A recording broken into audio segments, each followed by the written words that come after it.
ओम नमो भगवते वासुदेवाय। हरे राधे राधे। जय श्री कृष्ण। कार्तिक मास महात्म्य कथा 34। सूत जी ने ऋषियों से कहा। प्रसंग बखान 34वें अध्याय पर दया करो भगवान। ऋषियों ने पूछा, हे सूत जी, पीपल के वृक्ष की शनिवार के अलावा सप्ताह के शेष दिनों में पूजा क्यों नहीं की जाती? सूत जी बोले, हे ऋषियों, समुद्र मंथन करने वाले से देवताओं को जो रत्न प्राप्त हुए, उनमें से देवताओं ने लक्ष्मी और कौस्तुभ मणि भगवान विष्णु को समर्पित कर दी थी। जब भगवान विष्णु लक्ष्मी जी से विवाह करने के लिए तैयार हुए तो लक्ष्मी जी बोली, हे प्रभु, जब तक मेरी बड़ी बहन का विवाह नहीं हो जाता तब तक मैं छोटी बहन आपसे किस प्रकार विवाह कर सकती हूँ। इसलिए आप मेरे से पहले मेरी बड़ी बहन का विवाह करा दें, इसके बाद आप मुझे विवाह कीजिए। यही नियम है जो प्राचीन काल से चला आ रहा है। सूत जी ने कहा, लक्ष्मी जी के मुख से ऐसे वचन सुनकर भगवान विष्णु ने लक्ष्मी जी की बड़ी बहन का विवाह उद्दालक ऋषि के साथ संपन्न करा दिया। लक्ष्मी जी की बड़ी बहन अलक्ष्मी जी बड़ी ही कुरूप थी। उसका मुख बड़ा, दांत चमकते हुए, उसकी देह वृद्धा की भांति, नेत्र बड़े बड़े और बाल रूखे थे। भगवान विष्णु द्वारा आग्रह किए जाने पर ऋषि उद्दालक उससे विवाह करके उसे अपने वेद मंत्रों की ध्वनि को गुंजाते हुए अपने आश्रम में ले आए। वेद ध्वनि से गुंजित हवन के पवित्र धुएं से सुगंधित उस ऋषि के सुंदर आश्रम को देखकर अलक्ष्मी को बहुत ही दुख हुआ। वह महर्षि उद्दालक से बोली, चूंकि इस आश्रम में वेद ध्वनि गूंज रही है, इसलिए यह स्थान मेरे लिए योग्य नहीं है, इसलिए आप मुझे यहाँ से अन्यत्र ले चलिए। उसकी बात सुनकर महर्षि उद्दालक बोले, तुम यहाँ क्यों नहीं रह सकती, और तुम्हारे रहने योग्य अन्य कौन सा स्थान है, वह भी मुझे बतलाओ। लक्ष्मी बोली, जिस स्थान पर वेद की ध्वनि होती हो, अतिथियों का सत्कार और आदर किया जाता हो, यज्ञ आदि होते हो, ऐसे स्थान पर मैं नहीं रह सकती। जिस स्थान पर पति पत्नी आपस में प्रेम से रहते हो, पितरों के निमित्त यज्ञ होते हो, देवताओं की पूजा होती हो, उस स्थान पर भी मैं नहीं रह सकती। जिस स्थान पर वेदों की ध्वनि ना हो, अतिथियों का सत्कार और आदर ना हो और यज्ञ ना होते हों, पति पत्नी आपस में कलेश करते हों, पूज्य वृद्धों, सत्पुरुषों तथा मित्रों का अनादर होता हो, और जहाँ दुराचारी, चोर और परस्त्रीगामी मनुष्य निवास करते हों, जिस स्थान पर गायों की हत्या की जाती हो, मदपान, ब्रह्महत्या आदि पाप होते हों, ऐसे स्थानों पर मैं प्रसन्नतापूर्वक निवास करती हूँ। सूत जी बोले, अलक्ष्मी के मुख से इस प्रकार के वचन सुनकर उद्दालक का मन बहुत ही खिन्न हो गया। वह इस बात को सुनकर मौन हो गए। थोड़ी देर बाद वे बोले कि ठीक है, मैं तुम्हारे लिए ऐसा स्थान ढूंढ दूंगा। जब तक मैं तुम्हारे लिए ऐसा स्थान ना ढूंढूं, तब तक तुम इसी पीपल के नीचे चुपचाप बैठी रहना। महर्षि उद्दालक उसे पीपल के वृक्ष के नीचे बैठाकर उसके रहने योग्य स्थान की खोज करने निकल पड़े। परंतु जब बहुत समय तक प्रतीक्षा करने पर भी वो वापस नहीं लौटे तो अलक्ष्मी विलाप करने लगी। जब वैकुंठ में बैठी लक्ष्मी जी ने अपनी बहन अलक्ष्मी का विलाप सुना तो व्याकुल हो गई। वे दुखी होकर भगवान विष्णु से बोले कि हे प्रभु, मेरी बड़ी बहन पति के द्वारा त्यागे जाने पर अत्यंत दुखी है। यदि मैं आपकी प्रिय पत्नी हूँ तो आप मुझे आश्वासन देने के लिए उसके पास चलिए। लक्ष्मी जी की प्रार्थना पर भगवान विष्णु लक्ष्मी जी सहित उस पीपल के वृक्ष के पास गए जहाँ लक्ष्मी बैठकर विलाप कर रही थी। उसको आश्वासन देते हुए भगवान विष्णु बोले, हे अलक्ष्मी, तुम इस पीपल के वृक्ष की जड़ में सदैव के लिए निवास करो, क्योंकि इसकी उत्पत्ति मेरे ही अंश से हुई है और सदैव मेरा ही निवास रहता है। प्रत्येक वर्ष गृहस्थ लोग तुम्हारी पूजा करेंगे और उन्हीं के घर में तुम्हारी छोटी बहन का वास होगा। स्त्रियों को तुम्हारी पूजा विभिन्न उपहारों से करनी चाहिए। मनुष्यों को पुष्प, धूप, दीप, गंध आदि से तुम्हारी पूजा करनी चाहिए, तभी तुम्हारी छोटी बहन लक्ष्मी उन पर प्रसन्न होंगी। सूत जी बोले, ऋषियों, मैंने आपको भगवान श्री कृष्ण, सत्यभामा तथा पृथु नारद का संवाद सुना दिया है, जिसे सुनने से ही मनुष्य के समस्त पापों का नाश हो जाता है और अंत में वैकुंठ को प्राप्त होता है। यदि अब भी आप लोग कुछ पूछना चाहते हैं तो अवश्य पूछिए, मैं अवश्य कहूँगा। सूत जी के वचन सुनकर शौनक आदि ऋषि थोड़ी देर तक प्रसन्नचित्त वहीं बैठे रहे। उसके बाद वे लोग बद्रीनाथ जी के दर्शन हेतु चल दिए। जो मनुष्य इस कथा को सुनता या सुनाता है, उसे इस संसार में समस्त सुख प्राप्त होता है। इति कार्तिक मास महात्म्य 34वां अध्याय समाप्त। कार्तिक मास महात्म्य 35वां अध्याय।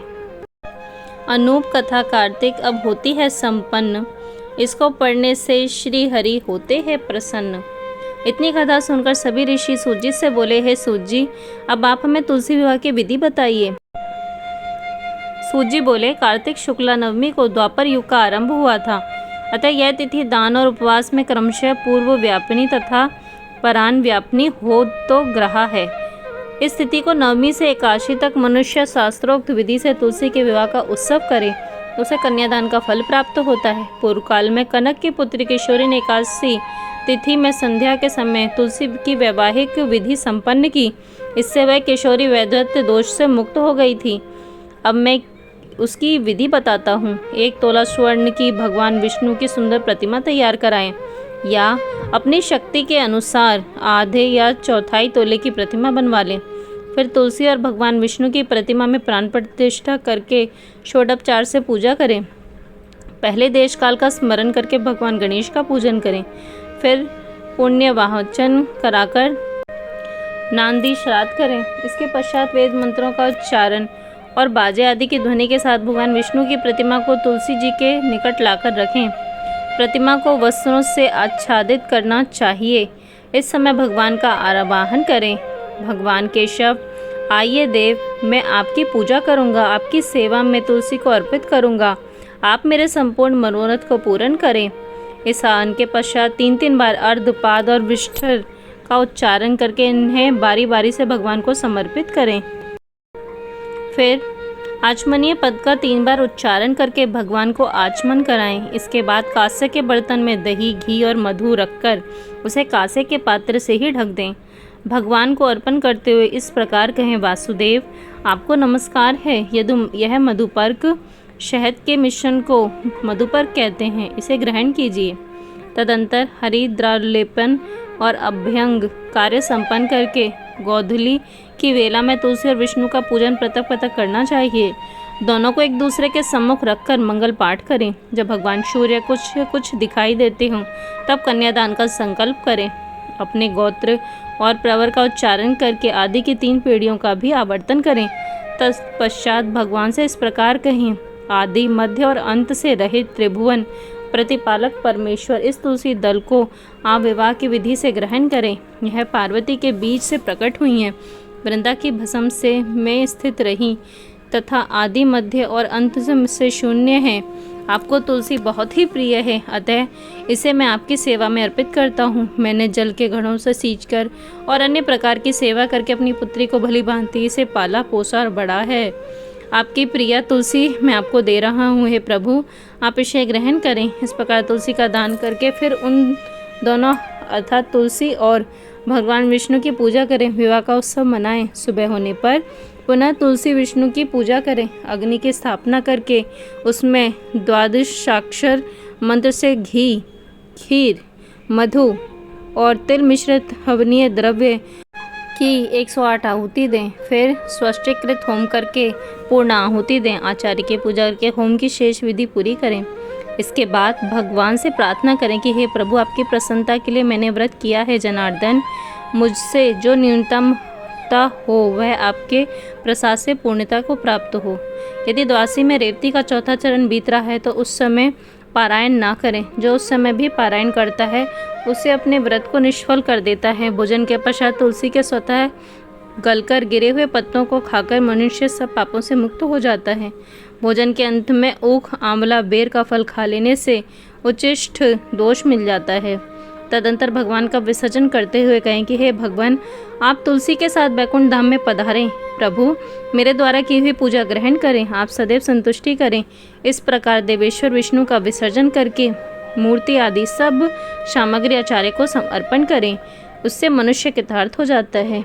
यह विधि सुनाकर सूत जी ने ऋषियों से कहा, हे ऋषियों, इस प्रकार जो मनुष्य श्रद्धापूर्वक सत्य, शांति और संतोष को धारण करता है, भगवान विष्णु को तुलसी दल समर्पित करता है, उसके सभी पापों का नाश हो जाता है और वह संसार के सुखों को भोग कर अंत में विष्णु लोक को प्राप्त होता है। हे ऋषिवरों, यह कार्तिक महात्म्य में सब रोगों और संपूर्ण पापों का नाश करने वाला है। जो मनुष्य इस महात्म्य को भक्तिपूर्वक पढ़ता और जो सुनकर धारण करता है वह सब पापों से मुक्त हो जाता है, भगवान विष्णु के लोकों में जाता है। और जिसकी बुद्धि खोटी तथा जो श्राद्ध से हीन हो, ऐसे किसी भी मनुष्य को यह मातम नहीं सुनना चाहिए। इति कार्तिक मास महात्म्य 35वां अध्याय समाप्त। ओम नमो भगवते वासुदेवाय हरे। राधे राधे। जय श्री कृष्ण।